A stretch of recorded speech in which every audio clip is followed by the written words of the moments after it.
आज दुपारपासूनच संपूर्ण सोशल मीडियावरती फॅन्ड्री फ्रेम असणारी राजश्री खरात हिच्या संदर्भामध्ये विविध अशा पोस्ट आणि फोटो व्हायरल करण्यात येत आहेत किंवा व्हायरल झालेले आहेत। राजश्री खरात हिने खरंच ख्रिश्चन धर्म स्वीकारला का? त्याचप्रमाणे राजश्री खरात हिला ज्या प्रकारे ट्रोलर्सने उत्तर दिलेलं आहे त्या ट्रोलर्सला त्यांच्याच भाषेमध्ये राजश्री हिने देखील उत्तर दिलेलं आहे। महामानव डॉक्टर बाबासाहेब आंबेडकर यांनी एवढा चांगला धर्म दिलेला असताना देखील तुने ख्रिश्चन धर्म स्वीकारला, शेम ऑन यू, अशा प्रकारचं ट्रोलर्सला उत्तर देताना 500 रुपयामध्ये मतं विकणारे, 500 रुपयामध्ये चिकन मटन आणि राशन घेणारे आज आम्हाला जात आणि धर्म शिकवायला आले आहेत का? अशा प्रकारचं चोख उत्तर राजश्री खरात हिने देखील दिलेलं आहे। मात्र खऱ्या अर्थाने राजश्री खरात हिने ख्रिश्चन धर्म स्वीकारला आहे का? त्याचप्रमाणे तिच्या फोटोमध्ये जो बाप्टिझम हा जो शब्द वापरण्यात आलेला आहे, हा बाप्टिझम नेमका काय असतो? आणि सगळ्यात महत्त्वाचं म्हणजे भारताच्या संविधानामध्ये मूलभूत हक्कामध्ये धर्म स्वातंत्र्याच्या बाबतीत नेमकं काय लिहिलेलं आहे? भारतातील प्रत्येक नागरिकांना धर्माच्या बाबतीत कोणकोणतं स्वातंत्र्य देण्यात आलेलं आहे यावरती एक दृष्टिक्षेप। नमस्कार, मी CWC आणि आपल्या सगळ्यांचं CWC न्यूजवरती हार्दिक स्वागत। नागराज मंजुळे यांचा गाजलेला चित्रपट फॅन्ड्रीमध्ये मुख्य भूमिका साकारून लोकप्रियता मिळवणारी अभिनेत्री राजश्री खरातने एक फोटो पोस्ट केला आहे। हा फोटो धर्मांतराच्या बाबतीत असल्याचं कॅप्शनवरून दिसतंय।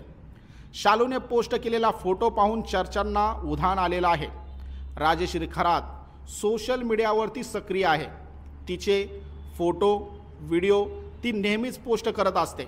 आता तिने पोस्ट केलेला फोटो पाहून तिने धर्मांतर केल्याचं म्हटलं जात आहे। राजश्रीने पोस्ट केलेला फोटो नेमका काय आहे ते जाणून घेऊयात। फोटोमध्ये राजश्री पाण्यात हात जोडून डोळे बंद करून उभी आहे। एका व्यक्तीचा हात तिच्या डोक्यावर दिसतोय तर एका व्यक्तीचा हात तिच्या खांद्यावर दिसत आहे। हा फोटो पोस्ट करत असताना बाप्टिझम असा शब्द वापरण्यात आलेला आहे। याचा अर्थ ख्रिश्चन धर्मात प्रवेश असा होतो। त्याचबरोबर रेड हार्ट इमोजी देखील तिने वापरलेली आहे। दुसऱ्या एका पोस्टमध्ये राजश्रीने कुटुंबातील काही सदस्यांबरोबर फोटो पोस्ट केले आहेत। यामध्ये तिने न्यू बिगिनिंग ईस्टर असे हॅशटॅग दिलेला आहे। फोटो व कॅप्शन पाहून राजश्रीने ख्रिश्चन धर्म स्वीकारल्याचं दिसत आहे। राजश्रीच्या या फोटोवर विविध प्रकारच्या कमेंट्स पाहायला मिळत आहेत। पहिल्या प्रकारची कमेंट्समध्ये असं लिखाण करण्यात आलेलं आहे की डॉक्टर बाबासाहेब आंबेडकरांनी इथल्या लोकांविरोधात जाऊन जातीयतावाद मिटवावा म्हणून संघर्ष केला, बुद्ध धम्म स्वीकार केला, आपण तोच धर्म सोडून कॅथलिक धर्म स्वीकार केला, शेम ऑन यू अशी कमेंट तिच्या एका पोस्टवर एका युजरने केलेली आहे। तर दुसऱ्या युजरने असं म्हटलेलं आहे की महाराष्ट्र देशात बहुतेक ठिकाणी पैसे ईश्वराच्या चमत्काराची भूल देऊन धर्म परिवर्तन केले जात आहे। आता सरकारने ख्रिश्चन धर्मात परिवर्तन केलेल्या या लोकांचा कास्ट सर्टिफिकेट कॅन्सल करणे गरजेचे आहे आणि या ख्रिश्चन मिशनरीवर लक्ष देणं गरजेचं आहे। तर एकाने फुकट तांदूळ मिळतात ना आणि संता गिफ्ट देऊन आपले वडील बदलून देतात, मस्त सगळं, तुम्हाला तुमच्यावर विश्वास नाही, तुमच्या पूर्वजांवर विश्वास नाही, तुम्ही कुणाचेच होऊ शकत नाही, shame on you, shame on you, अशा प्रकारच्या कमेंट राजश्रीच्या पोस्टच्या खाली आपल्याला दिसत आहेत। दरम्यान राजश्रीने खरंच ख्रिश्चन धर्म स्वीकारल्याची पोस्ट सध्या चांगलीच व्हायरल होत आहे। काही महिन्यापूर्वी फॅन्ड्रीतील अभिनेता असणारा सोमनाथबरोबर लग्नाचा फोटो देखील पोस्ट केल्यावर आता तिची ही पोस्ट चांगलीच चर्चेचा विषय राहिलेला आहे। मराठी अभिनेत्री राजश्री खरात हिने ख्रिश्चन धर्म स्वीकारल्याची पोस्ट केली आहे। तिच्या या पोस्टवर कमेंट करून लोक टीका करत आहेत। काहींनी राजेश्वरींनी पैशासाठी ख्रिश्चन धर्म स्वीकारला असं म्हटलं जात आहे। या सर्व टीकेवर राजेश्वरीने देखील उत्तर दिलेलं आहे। राजेश्वरीने निवडणुकांमध्ये पैसे, किराणा भरलेल्या पिशव्या या सर्व गोष्टींचा उल्लेख करत एक पोस्ट केली आहे। लोक आज मला जात व धर्म शिकवायला आले आहेत असं तिने तिच्या पोस्टमध्ये म्हटलेलं आहे। राजश्री खरातची पोस्ट नेमकी काय? निवडणुका प्रत्येकी 500 रुपये, किराणा भरून पिशव्या, दारू व हॉटेलाला जेवण आणि साहेब, दैवत, देवमाणूस हे आज जात आणि धर्म शिकवायला आले आहेत. तुमचे स्वागत आहे. कोणी पैशासाठी किंवा अन्नासाठी दुसरा धर्म स्वीकारतात तर कोणी मतदान करतात. माझ्या मते एकतर दोघेही बरोबर किंवा दोघेही चूक. टिप: माझा जन्म ख्रिस्ती कुटुंबातील आहे आणि मी सर्व धर्माचा आदर करते. बाकी वरील पोस्ट मनोरंजक हेतूने स्वीकारली जावी एवढीच विनंती, असे राजेश्वरीने तिच्या पोस्टमध्ये लिहिलेलं आहे. नागराज मंजुळे यांच्या फॅन्ड्री चित्रपटातील शालूची भूमिका साकारून लोकप्रिय झालेली राजेश्वरी सध्या तिच्या पोस्टमुळे चर्चेत आहे. तिने जन्म ख्रिस्ती कुटुंबात झाला आहे असं म्हटलेलं आहे.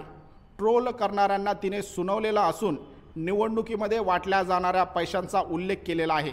कोणी पैसे घेते, कोणी अन्नासाठी दुसरा धर्म स्वीकारतात तर कोणी मतदान करतात. चूक असतील तर दोघंही चूक असतील आणि बरोबर असतील तर दोघंही बरोबर असतील असं राजेश्वरीने रोखठोक मत मांडलेलं आहे. राजेश्वरीने इंस्टाग्रामवर काही तासाच्या अंतराने या 2 पोस्ट केल्यात आणि ख्रिश्चन धर्मात प्रवेश असं कॅप्शन एका पोस्टला दिलं आहे. त्यानंतर ट्रोलर्सने तिला ट्रोल करत होते, त्यांना राजेश्वरीने उत्तर दिलेलं आहे. भारताच्या संविधानात नेमकं काय लिहिलं आहे ते जरा समजून घेऊया. भाग क्रमांक 3 मूलभूत हक्क आर्टिकल क्रमांक 12 ते 36 आहेत. त्यापैकी आर्टिकल क्रमांक 25, 26, 27, 28, 29 आणि 30 हे कलम धर्म स्वातंत्र्य याबाबत देण्यात आलेले आहेत. भारत हा धर्मनिरपेक्ष देश आहे. या देशात प्रत्येकाला धर्म स्वातंत्र्य दिले आहे. याचाच अर्थ इथल्या प्रत्येक व्यक्तीला त्यांच्या इच्छेनुसार, सोयीनुसार, आपल्या मानसिकतेनुसार कुठल्याही धर्माचा स्वीकार, त्याचे पालन, त्याचे आचरण करणे यांचे स्वातंत्र्य देण्यात आलेलं आहे. त्याचप्रमाणे भारतातील कोणताही व्यक्ती हा कोणत्याही धर्माचा स्वीकार करू शकतो, त्याचं आचरण करू शकतो, त्याचा प्रचार आणि प्रसार देखील करू शकतो. त्याचबरोबर त्या व्यक्तीवर कोणतीही संस्था, कोणताही व्यक्ती, त्याचबरोबर कोणताही सरकार त्याच्यावरती धर्माच्या बाबतीत कोणतेही निर्बंध आणू शकत नाही. यालाच धर्मस्वातंत्र्य असं म्हणतात आणि हेच आपल्या भारताच्या संविधानामध्ये सांगितलेलं आहे. आता राजेश्री खरात केलेला बाप्टिझम हा नेमका काय आहे हे जरा नीट समजून घेऊया. बाप्तिझम हा शब्द ग्रीक भाषेतील बाप्टिझो या शब्दापासून आला असल्याची माहिती आहे. बाप्तिझा याचा अर्थ बुडवणे किंवा पाण्यात बुडवणे असा होतो. या विधीत व्यक्तीला पवित्र पाण्यात बुडवले जाते किंवा डोक्यावर पाणी शिंपडले जाते, ज्याद्वारे तिच्या पापाची क्षमा होते आणि ती नवीन आध्यात्मिक जीवनाची सुरुवात करते. बाप्तिझमचे ख्रिस्ती धर्मातील महत्त्व. येशू ख्रिस्तांची आज्ञा.